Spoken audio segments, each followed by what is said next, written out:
આજે ગુજરાતમાં સ્થાનિક સ્વરાજ્યની ચૂંટણી અને મતદાનનો દિવસ છે।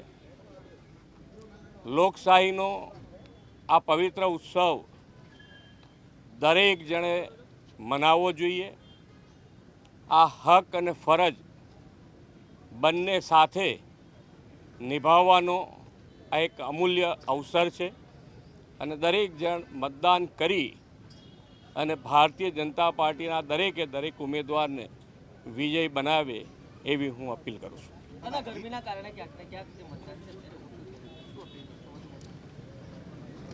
ગરમી પણ છે, સાથે સાથે રજાનો દિવસ છે, બંને સાથે છે એટલે થોડુંક હોય, પણ મને લાગે છે ત્યાં સુધી બધા હવે શરૂ થશે વોટિંગ 9 વાગ્યા પછી। રવિવાર હોય એટલે રજાનો દિવસ હોય એટલે આપણે બધાને જ ફરીથી અપીલ કરું છું કે ગરમી હોય, લગ્નગાળો હોય, બધું જ હોય, છતાંય આપણો પવિત્ર મત અવશ્ય આપવો જોઈએ।